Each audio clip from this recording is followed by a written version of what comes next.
Hi guys, welcome to the channel. I wanted to cover a few subtleties of OCD suffering that I think don't get covered enough, and I wanted to relate them to my own journey, but also no matter whatever theme I had, this relates to people with all sorts of themes and all sorts of like OCD thoughts and feelings, and I feel like they don't get covered in the way that I want to cover them and the way that I kind of speak about them. So I just thought I would bring my own flavor to those things.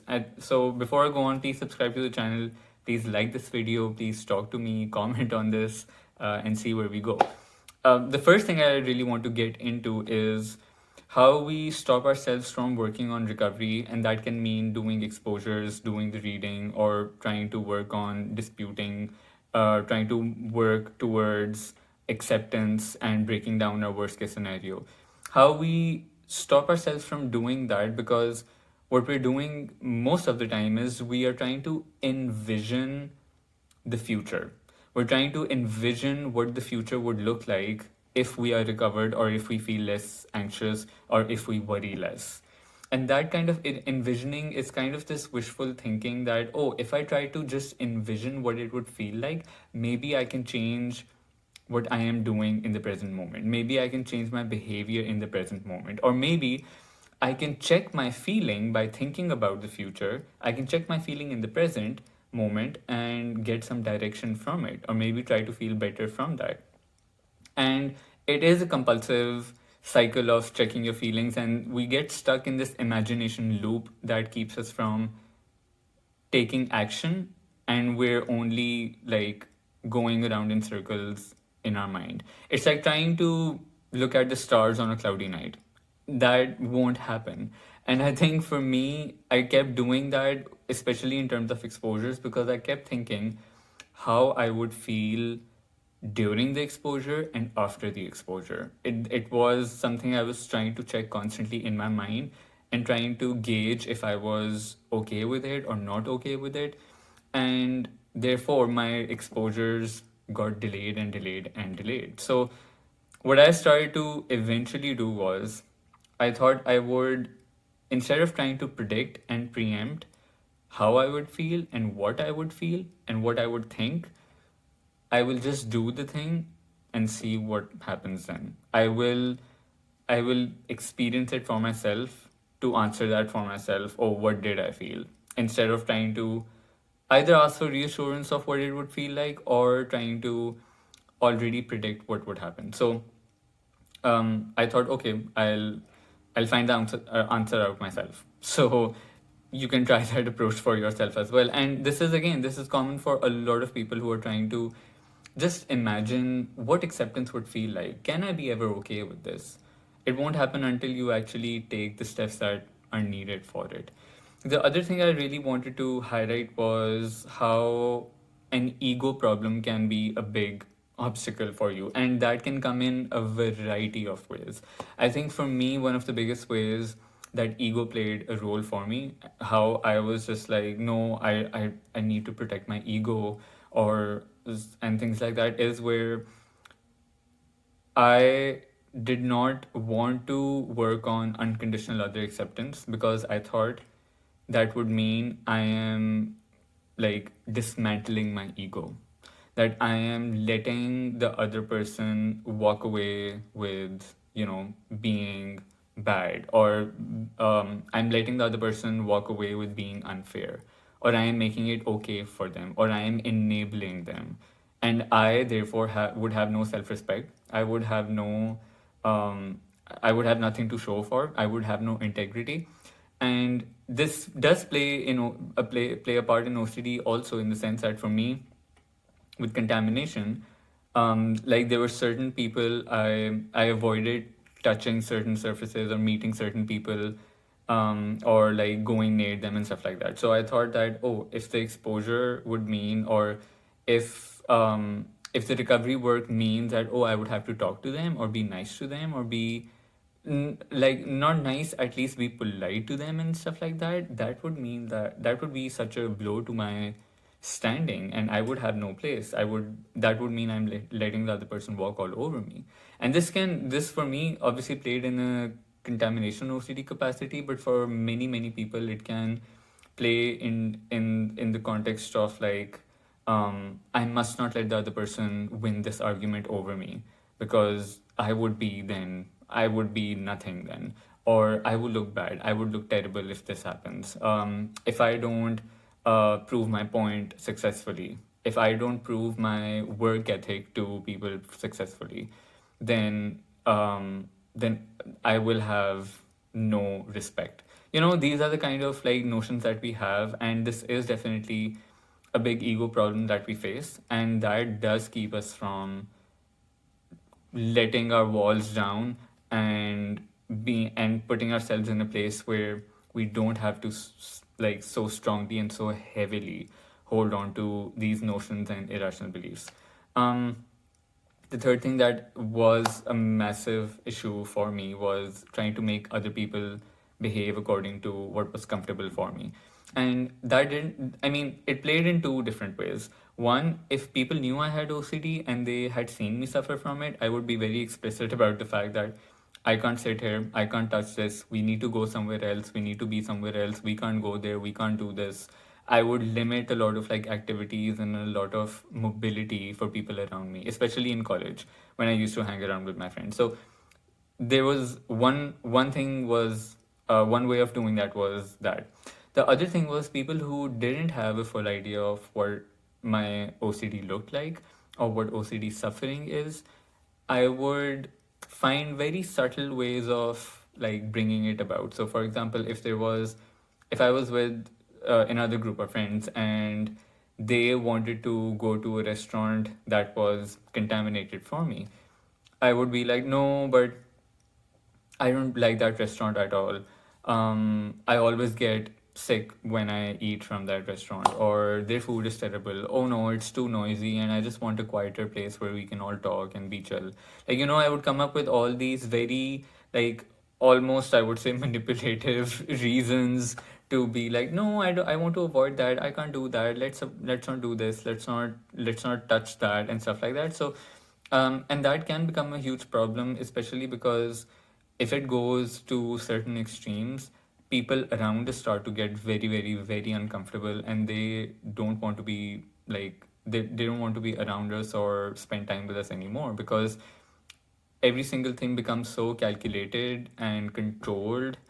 And we cannot control other people, we cannot make others behave or think the way that we want them to. And it starts to become, and it does in many cases, it does start to take a toll on our relationships, our friendships, our family life, and our like all any kind of dynamic that we have with other human beings. It really does start to take a big toll on that. So always keep that in mind. And I think rather than seeing it as a sad and gloomy thing, for me, it actually did provide, for me personally, it was motivation to work on recovery and do the things that I knew I needed to do, because I valued my relationship so much that I no longer wanted them to suffer, and I no longer wanted them to crumble. So I started to, and one of the reasons I really wanted to work on recovery was so that I could not only like um keep my relationships but also strengthen them and really like help them flourish in that sense, because obviously when you're more rational and when you're in a better state of mind, you are able to invest in your relationships and you're able to invest in all the connections that you have with people more successfully. And it does really help relationships blossom quite more. So there's that. The fourth thing I want to touch on is the notion of deservingness, which we have covered quite a bit, but I want to speak from my own experience and try to give you some, invite you into this insight of how I kind of conceptualized deservingness. And I think because I started suffering from OCD at a very young age, I think later when I became an adult, there was this big question of, but what did I deserve to be in this state? Why am I going through this and not anybody else? Um, why why is this my life and why not somebody else's? And I try to analyze my past a lot from that angle.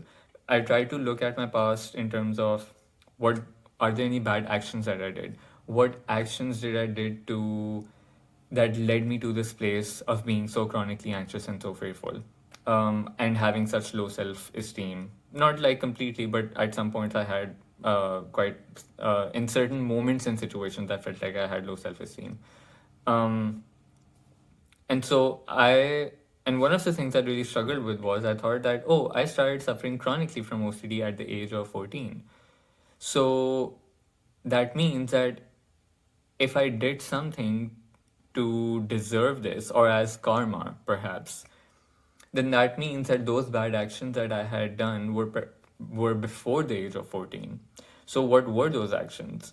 And then there was this entire cycle of, but do kids get karma? Like, if I am an 8-year-old and if I really hurt somebody's feelings, does that mean am I, do I qualify to get bad karma then? Or will bad things happen to me? Or are kids absolved of that because of their innocence? And like, there were all these, like, I don't know if you would call them philosophical questions, but they were definitely ideological questions that I kind of struggled with. And I kept trying to get an answer, or try to figure out what was the correct philosophy or ideology to adopt for this. um, and what kind of thing would I need to adopt for myself to either forgive myself, or give myself more compassion, or not give myself more compassion. I mean, do I not need to give myself compassion and be hard on myself? And so there was again this entire loop of, do I deserve this? Do I not deserve this? Did I do something to deserve this? Do I deserve to get karma? Does karma exist for kids? Or did I, and in the first place, anything bad that I did, was it really bad in nature, or is it bad just because I'm thinking it, or was it just a natural response in behavior? Like, there was all these kind of things, and then obviously there was a religious element to this kind of thinking as well. Like, oh, but what does God think? Does God forgive kids if they make mistakes, or does God hold 7-year-olds, 6-year-olds, 8-year-olds accountable for, like, serious actions? Are there any serious crimes when you are a kid? And obviously, this is something that, um, like, people without OCD can sit and argue and debate on endlessly. I mean, there can be many, many arguments to this, but for at least, but there still won't be an answer even for them. So if there won't be an answer for them, how can there be an answer for OCD sufferers who crave certainty and who crave control and who really, really want a definitive answer for essentially everything in that sense? So it was, for sure, I think, for many years, it was an ongoing, like, not something that heavily weighed on me, but it kept simmering and simmering and brewing somewhere in my mind, and it kept coming up. And at times there would be moments where I would go down a rumination cycle of trying to figure out what was the answer, or where does the answer lie, where do I need to find the answer, how do I figure this out. So I just thought I would bring in that as well. And what really, I think, helped me break from that cycle was essentially realizing that whatever happened in the past doesn't really matter. What matters more is how I deal with it right now. I mean, me suffering from OCD, okay, sure, let's say even if it was karma, but then what am I doing about it? Do I just sit around and let OCD be there just because, oh, it's karma, so I deserve this, and just suffer for the rest of my life? That makes no sense. That really makes no sense. So yeah, and I mean, obviously it's easier said than done, but it took me a lot of time to I think as I started to accept myself for having flaws, for myself, and having compassion for myself for making mistakes that I didn't even know were mistakes, for doing actions that I didn't even know would have some certain kinds of consequences. It took me a long time to do that, but I'm glad I came out the other way, because otherwise I would have been stuck in that cycle of, oh, but like I've done so many bad things and I deserve this, I deserve that, and stuff like that. Um, the last thing I want to mention over here is procrastination. And the thing with procrastination is, because if you go on YouTube or if you Google, which you shouldn't, because that is most likely a compulsion for OCD sufferers, especially 99% of the time it is. But with procrastination, there can be like, there are all these different arguments, especially in this day and age, that, oh, social media and this and that and all these things, like, they make us procrastinate, it's a thing and whatnot. And surely there is merit to those arguments. However, like, just from an OCD perspective, there's so much that's going on over there, because you're not just procrastinating. It's also, there's a huge element of fear in that as well. At times, there's also a fear of feeling worse, fear of being stuck, fear of having overwhelming sensations that will never end. But then at the same time, there's also an overwhelming sense of overwhelming fear of failure as well. So a lot of times people are procrastinating and putting things off because they're afraid of doing that task wrong, or they're afraid of failing at it, or they're afraid of not doing it good enough. They're afraid of making a mistake, because what usually people want to do is they want to get it right the first time. If you've been given a certain kind of assignment at work or at school, you want to just do it well and the best in the first attempt, in the first go. And that's why, and but that pressure is so much that you've put for yourself, that instead of actually trying to work on the task, you try to put it off and off and off and off. And but here's the um, what do you call it, self-contradictory thing that happens, is that we think that by procrastinating and by putting the task off, we are avoiding feeling overwhelmed. But as more time goes on, the pressure for that task gets more, and plus other tasks start to accumulate over it as well. And so we end up do feeling overwhelmed, but we, for some reason in our brain, we think that actually working on the task will make us feel worse. So this level of overwhelmingness is maybe slightly better than actually doing the task. And for me, I think this was like, I mean, this played a massive role throughout my journey, and I used to avoid doing tasks, especially if there were multiple tasks to do at the same time. I would avoid them at all times. Um, and I would, because I thought that, oh my God, if I do this, I will be so exhausted that I would feel terrible. I would be so exhausted that I won't be able to handle the exhaustion and the tired nerves. I won't be able to handle the brain fog. I won't be able to handle the mental fatigue that I would experience, or the emotional fatigue that I would experience as a result of doing this activity. And then there was also like, oh my God, this would take so long. There was this element as well for me, for sure. I thought that if I invest time in this activity, it would take time away from me, from my life, and that would mean that I am I don't have control over my life, and I'm giving my time to something else, and something else is taking over my like time, where and I will not be able to spend these hours doing the things that I want. And again, this connected to an ego thing as well, that, oh, am I someone who would dedicate this much time to something? Have I sold my soul to this particular task or person or organization? Because when, like, in my first job, I would have this like huge element of, no, but I want to keep a certain distance. I don't want to like be on call at all times, or or like I don't want to reply to WhatsApp messages or stuff like that at all times. I want to keep that distance, because I must like have that kind of routine where, and I have that kind of integrity, because I don't want to let anyone walk all over me. So and this used to play not just in my first job but also like in school at times as well, or even in social like the socializing as well. Like I don't want to say yes to this person because I would be wasting my time from my life, and I want my life and me time and things that I want to do according to myself and my standards. And it was just an entire cycle. So procrastination in meeting people, procrastination in doing work tasks, procrastination in school assignments, procrastination even in running errands that I needed to do, or somebody was asking me, some family member was asking me to do some errands.